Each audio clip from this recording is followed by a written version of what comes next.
Hi guys, I'm wearing a surprise. Wow.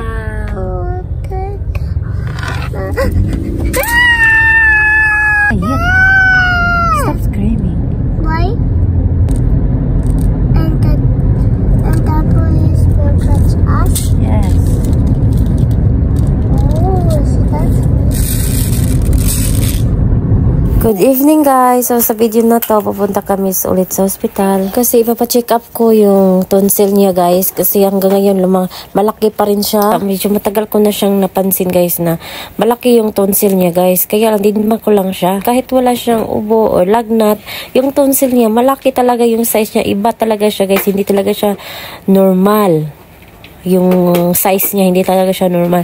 So, ayun na nga, dahil nga na-cancel yung appointment niya doon sa heart procedure niya, dahil sa ubo, at saka 1 month na hindi nawala. Kaya, ito, pupunta kami sa hospital para magpa-check up sa Inte. Ito yung daan, guys. Ayun, malapit na kami dito, guys. Malapit lang naman siya sa amin. Kaya siguro kung hindi traffic, mga 15-20 minutes, mga ganun. So, malapit lang talaga siya. Saka first time namin dito magpa-check up. Hindi talaga kami dito nagpa-check up kasi masyadong mahal guys. Wala kami insurance. Pero sabi nga nila maganda daw yung dito, yung ENT nila, yung specialist. Maganda yung mga doktor nila. Magagaling, I mean. Sobrang magagaling daw. Magagaling naman talaga yung mga doktor. Pero dito daw yung the best doctor. Yes, what? Anyway, na-distract yung voice record natin, guys. Kasi tinawag ako ng aking bunso. 1-year-old na yung bunso ko, guys. For first time kong narinig na tinawag niya akong Mami.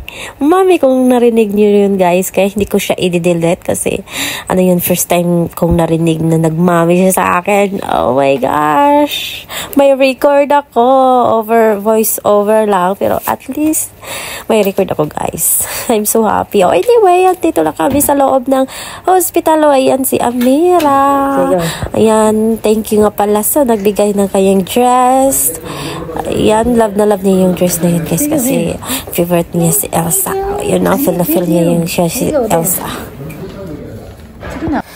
Alright guys, this time tapos na kaming pa-check up guys at yun na nga, sabi ng doktor, kailangan niyang operahan sa tonsil at adenoids. Kailangan tanggalin yung tonsil niya guys at adenoids. Kasi mabilis na siyang magka-infection guys. So, every time na nagka-infection siya, naresetahan siya ng antibiotic. Kaya hindi siya pwedeng gano'n na antibiotics. Kasi sobra na yung antibiotics niya. Hindi pwede yung naka 3 to 4 times na siya in a year naka-antibiotics. Hindi na lumalaban yung antibiotics niya guys. Kaya need na niyang tanggalin. Alright, bago matapos ang video na to, gusto ko lang magpasalamat sa lahat ng sumasali sa raffle namin for a cause. Laking tulong yun guys para sa surgery niya guys, sa heart procedure at saka itong it's coming na another procedure niya sa tonsil guys. Sobrang laki guys ng bayaran guys. Nasa guys, nasa 600 BD or siguro nasa piso, siguro nasa 87,000 guys, ganon. Maraming salamat po sa lahat ng sumasali sa raffle. Malaking tulong po ito sa mga pa-check up ni Amira. Sobrang laking tulong po ito.